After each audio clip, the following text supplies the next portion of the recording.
How's it going, gang? It's a final render here, and welcome to another Fallout 76 camp building video.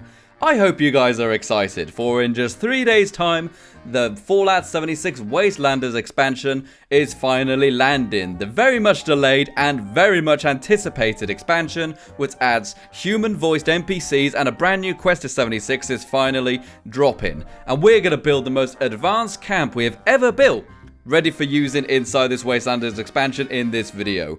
I'm going to be making loads of guides on Fallout 76 Wastelanders, and I need to record a lot of footage, and I'm going to be streaming all of that on my Twitch account. Please go to my Twitch account and follow it or subscribe in order to see all those live streams. But first, we need to make the most advanced camp we have ever built inside Fallout 76. So for this camp, we have come to a very cool location in the Savage Divide. This is a location just to the south of the Atlas Observatory, and it's a really cool location because it's got lots of flat ground, and it also has crops pre-planted inside the backs of flatbed trucks. We have got some potatoes, we have got some silk beans, and we've also got some carrots, along with some fun decorations like gnomes and bicycles and stuff. This is a really cool location. It means we can essentially have farmland crops without using any budget. So let's go. So as I said, people, this is going to be my Wastelanders camp, and it's going to be the most advanced camp I have ever built. We're going to be doing some cool stuff with doors, we're going to be doing some cool stuff with walls, and we're also going to be having fully stacked shelves. What I want to do with this camp is kind of do a bit of showing off with this, so when all the new players come into the Wastelanders, and it means they can just kind of see a very unusual camp and go, wow, how did he do that? I really want to learn the camp system a little bit. So what we're going to do to start off with this camp is have our main structure. We're going to have a big house and then also a separate workshop building. And right now you can see me putting my stairs down. And you know me, I like to remove that gap which is in the middle of the stairs. So using this foundation trick, which I've shown you many times on the channel, you are able to put down some wooden stairs without a gap in the middle. It's a very simple trick and it works wonders. And also you can see I've got some slightly lowered foundations next to the main structure. And those little lowered foundations are going to be planters. For in the Wastelanders expansion, it is possible to unlock some foundation platforms which are also planters. They have dirt on them. And I'm going to turn these lower foundations into little miniature gardens when the Wastelanders expansion comes out. It's going to be very exciting. And now right here, I wanted to go and have some walls inside my house, but I wanted wallpapers on each side of the wall. So how do you do that? How do you wallpaper one wall on each side? Well, it's very simple. You need to go ahead and get some brick door frames, because if you get brick door frames, you can actually layer them on top of each other, and then you can just change the material to whatever surface you want. It's a very, very cool tactic. And I was also able to add one of my very cool wind generator towers to the side of it to give us some energy. And here we are with the structure we have got. You can see the little lowered foundations which are going to turn into gardens. And you can also see the two brick doorways I stacked next to each other. And I'm able to put wallpaper on each side of those. So it's very, very cool. And we're going to have a really nice open structure with 2 bedrooms. For in the Wastelanders expansion, you can have a guest, an NPC guest live in your camp. So we need 2 bedrooms, one for my character and one for my NPC guest. And here you can see me in a bit more detail actually adding the brick walls. I add a brick doorway and then I just flip it around and add another brick doorway onto the same edge of foundations. It's a really good technique to actually get wallpapers on each side. And I do actually have quite a bit of a complex roof. I don't really go into much detail with it, but I actually have 2 layers on the roof in order to give me a little extra height to make the roof look a bit more interesting. It's just aesthetic though. And here I am adding a chimney. I'm going to get one of the fireplaces you can get to the atomic shop, put it on top of a stash, and then I can actually glitch a kind of sheltered roof piece right over the top of that. And the result is you get smoke coming out of your roof to make it look like you've got a chimney. It's a very cool little tactic and it works wonders just to have smoke coming out of your roof. Looks believable. And look here, we finally have plantable trees inside the camp system. What a lovely thing that is. Even Fallout 4 didn't do that. And here you can see me swapping all of those brick walls into wooden ones and then putting wallpapers on them. I'm going to go with a nice artificial wood panel on the inside to make it look a bit clean, make it look a bit pretty, and I think it looks really nice overall. I'm also going to go with the light wooden laminate at the back where my living room is going to be, but at the front of the building I'm going to have a different tile texture. I'm going to have that to kind of separate a kitchen area from a living room area. It's going to look really, really pretty. And here you can see me glitching items into shelves. Now, how does this work, people? Many people have wanted this for a long time. The trick is to use power conduits, as in like the metal conduits. The metal conduits are very interesting in 76. They kind of act like the rugs do to do rug glitches, but they are much bigger and you can put them in more places. So what you can do is you can actually build a collection of items on top of a power conduit and use rugs to make a surface, and then build a little structure which you can then slide into the back of a shelf in order to actually give the illusion that your items are on the shelf. Of course, those items aren't on the shelf, they are actually just stacked on top of each other, and there's also rugs in there as well in order to make a fully stacked shelf. But here you can get a better look at it. As you can see, I have built objects on top of each other and placed rugs on the top of others at the correct height of the shelving levels. So the result is, when you actually glitch it in by using the power conduit on the floor, it takes a very long time. It's really difficult to do, but you can get some fully stacked shelves. And I was able to put up some other decorations in the living room to make it look really pretty.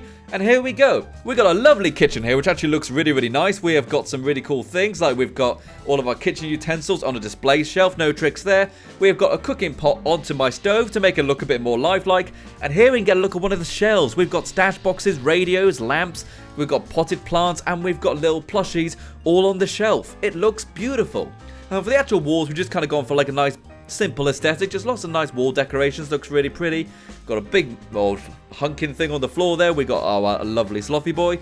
But look at these shells. Aren't these shells the sexiest thing you have ever seen? I'm not going to stress though, guys, it takes a long time to do these shelves and takes up a huge amount of camp budget, but it looks glorious, and that's all because you can put the conduits down there.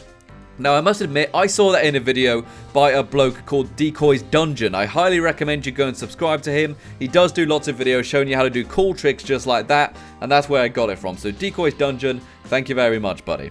And now, we're going to be building our little workshop area. We're going to have another cool trick here, which is actually something which I'm very proud of. Again, I saw this on the same video by Decoy's Dungeon, and it's a very cool trick. So what I'm going to do is essentially have a garage door on the same level as regular doors and windows. So rather than having doors and windows, I'm going to have a garage door act like shutters. So here you can see it. The way to do it is to use the brick doorways, the same as we did on the interior, to get multiple wallpapers. And then you can just swap those brick ones with any other kind of material.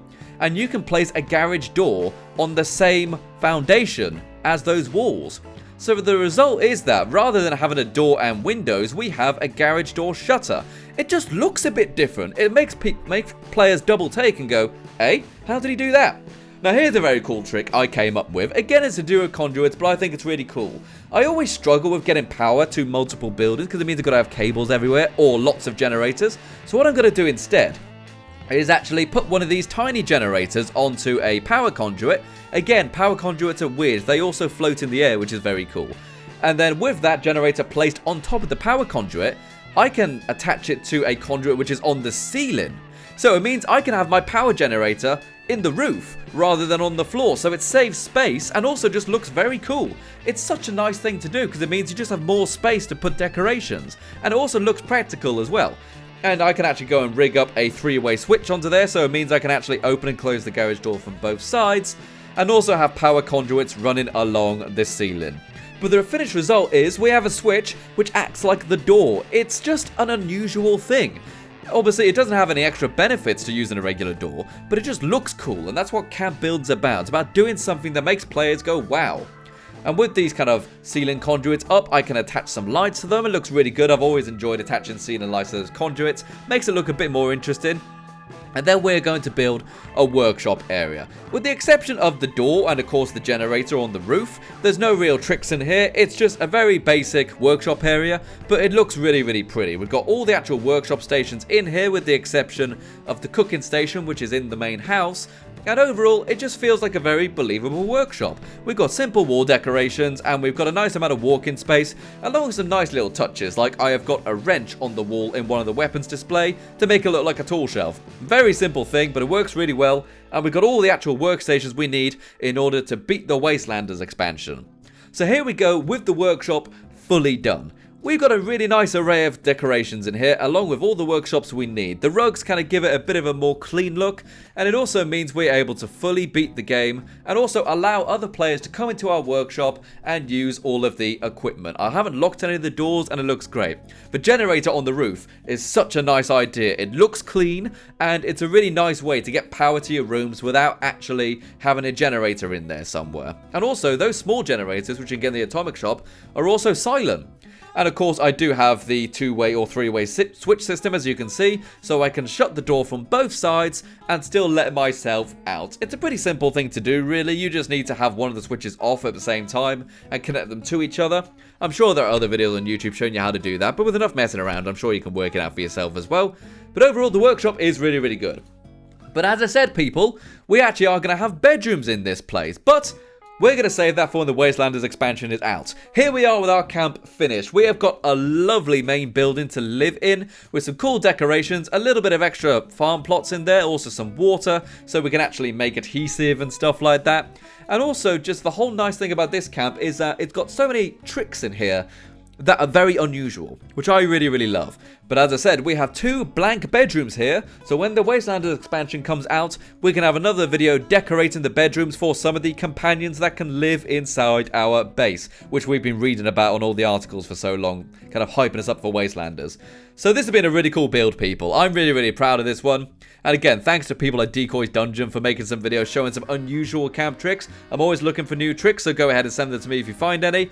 But overall, guys, thank you very much for watching this video. It's been a very, very cool one, and I can't wait for Wastelanders to come out in just 3 days' time. As I said, I am now on Twitch as well, and I'm going to be streaming all of the Wastelanders content because I'm going to be recording hours and hours of it. I'm going to be streaming it every day from lunchtime in the UK all the way up to maybe 4 or 5 o'clock every day. Please go ahead, follow me there, subscribe to it as well if you want to, and I can't wait to see you guys there. We're going to have so much fun now the wait is finally over. Thank you very much for watching. Remember to check out the Patreon people and the YouTube members, and I can't wait to see you on Twitch.